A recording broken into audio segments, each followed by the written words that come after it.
Good morning, everyone. Welcome to this week's Troubleshooting with Jay. As we know, it's June, and June is tax time and the end of the financial year, and this time of the year can be so stressful for many business owners because it's not their wheelhouse, that's not what they're used to. So I've just put together a little checklist of things that you have to think about for this time of the year, and think about it now because you've got a couple of weeks up your sleeve in order to do what you need to do. So we want to try to make this end of financial year streamlined and to be on time and on target, so we don't have anything to stress about. We can just let it run and be very, very organized, which is kind of a nice thing. So firstly, you need to know your responsibilities. What do you have to take care of? Make sure you know what you're responsible for. There's no point, and in fact, at the end of the day, when it's your business, you're responsible for absolutely everything. Even if you do get an accountant to do your tax or whatnot, it's still your responsibility to make those things happen. And secondly, I want you to think about planning the next few weeks so that you can avoid overwhelm. Luckily, at this time of the year, salons can be a little quieter, and it can give us a little bit of extra time in our day to plan for these kind of things. So for me, the very first thing that I think about when I'm thinking about tax time is my employees. My employees are the backbone of my business, and they're the thing that really matter to me.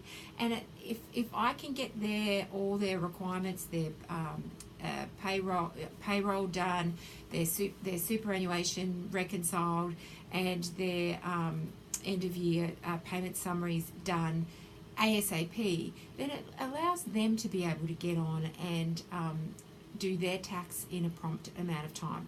Remember, legally, you have to give your payment summaries by the 14th of July.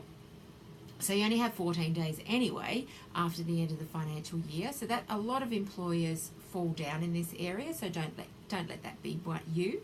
And then you have to have all the rest of them to the tax department by the 14th of August. So I just usually do it all in the one and then shoot it off to the tax department. Then I don't have to worry.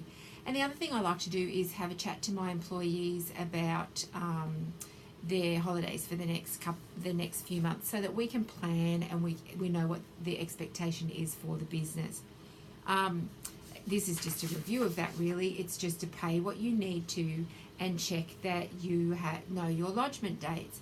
So sometimes employers kind of may overlook superannuation and insurances.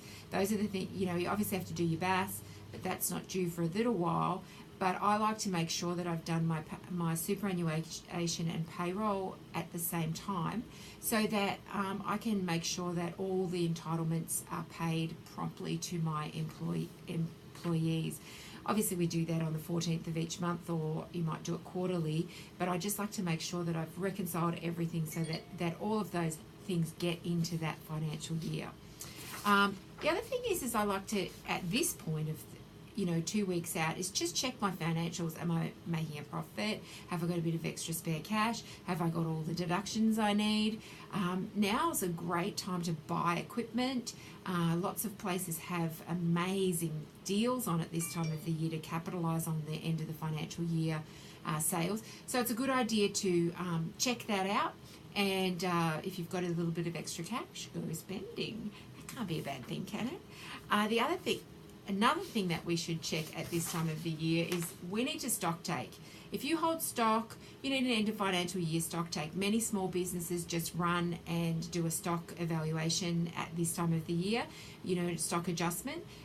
If you run more complicated accounts, then you can do that. But you should make a time to do a stock take now before the end of the financial year, or on the end of the financial year.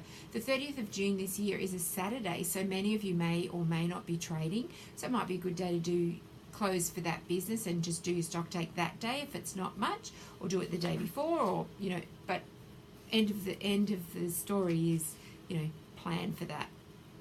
The other thing that you might do is update your marketing planner. So set aside some time over the next, not 6 months, next few weeks, to plan your next 6 months. Have a brainstorm with your team, and really work out what the overall goal is, and for the next 6 months, and plan your strategies that you're going to put in place. It's a really good time to regroup. I always do it at the end of the actual year and at the end of the financial year. Again, I can't stress enough your reporting requirements: BAS, Workcover, Payroll. Make sure you know it. Put it all in there. It's not that complicated. Don't get overwhelmed. Just relax. You've got this. I know you do. If you've got any questions or comments or feedback, as always, hit me up. And I'd love it if you hit the like button, share it with your friends, and I shall see you next week. Lots of love.